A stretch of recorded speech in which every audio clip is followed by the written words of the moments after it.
अमेरिकामा जन्मनुभएकी Barbara Adams त्यतिबेलाकी बेलायतकी महारानी एलिजाबेथको नेपाल भ्रमण भएको समयमा समाचार संकलनको लागि नेपाल आउनुभएको थियो र विगत 55 वर्षदेखि बारबरा एडम्स अहिलेसम्म नेपालमै बस्दै आउनुभएको छ र उहाँ पनि राजदरबारका एकजना सदस्य वसुन्धरासँगको उहाँको प्रेम सम्बन्ध अझ रोचक नै थियो।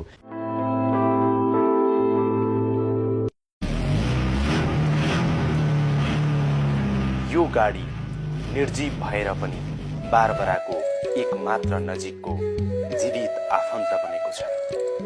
यो गाडी 1962 मा वसुन्धरा सरकारले बारबरालाई उपहार दिएको। हामी पहिलोचोटि वसुन्धरा सरकार बेलायतमा गएको बेलामा हामी यो त गाडी किन्नु पर्यो। हामी गाडी खोज्यो धेरै ठाउँमा गयो लन्डनमा।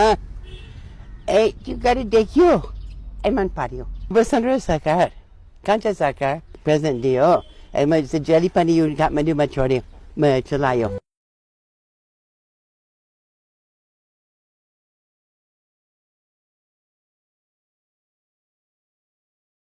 बसबाट यो त सानो चाप्रो थियो यो त सानो घर। फेरि यो घरमा त्यसरी बनाएको सबै इन्ट मेक सेट चाहिएको छैन।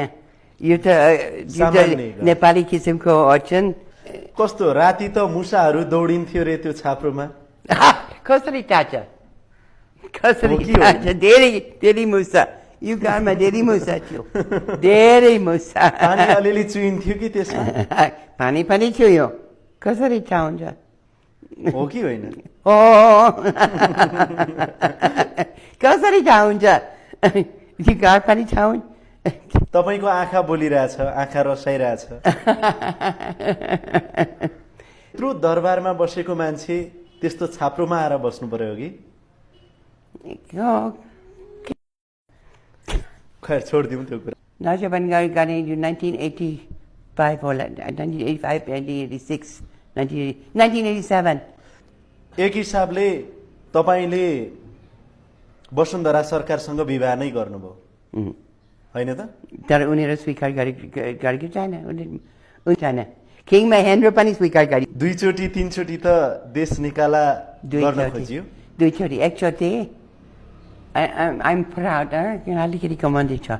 एकचोटि राज परिवार देशबाट, एकचोटि प्रजातान्त्रिक सरकार कांग्रेस सरकार देशबाट। बारबरा क्रिस्चियन परिवारकी। उनको प्रिय देवता भने गणेश। बगैँचाको एउटा कुनामा उनले बुद्धको मूर्ति पनि स्थापना गरेकी छिन्।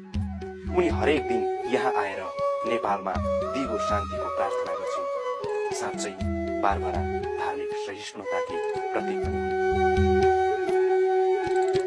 बारबरा एडम्स एउटा लेखिका पनि हुन्। उनले अहिलेसम्म 3 वटा पुस्तक लेखिसकेकी छिन्। नयाँ पुस्तालाई सधैँ प्रोत्साहन गर्न खोज्ने बारबराले नेपालको भविष्य पनि नयाँ पुस्ताकै हातमा देखेकी छिन्। उनको नेपालसँगको अनुभव र यहाँका समस्या र चुनौतीहरूसँग पनि जोडिएका छन्। धेरै गरी पत्रकारिताको क्षेत्रमा पनि बारबरा पिस फाउन्डेसन खोजी पत्रकारिता पुरस्कार नै स्थापना गरेको छ र त्यसमा क्रिस्चियन भएर जन्मिन बारबरा तर मर्ने बेलामा बारबराले भनिन्, म मर्ने बेलामा यो मेरो नागरिकता मेरो सिरानीमा राख्दिनु अनि मलाई हिन्दू परम्परा अनुसार पशुपति आर्यघाटमा मेरो अन्तिम संस्कार गरियोस्। मर्मस्पर्शी ढंगले बारबरा एडम्सले इच्छाएको कुरा आज पूरा त भएको छ। उनले नेपाली नागरिकता पनि पाएकी छन्।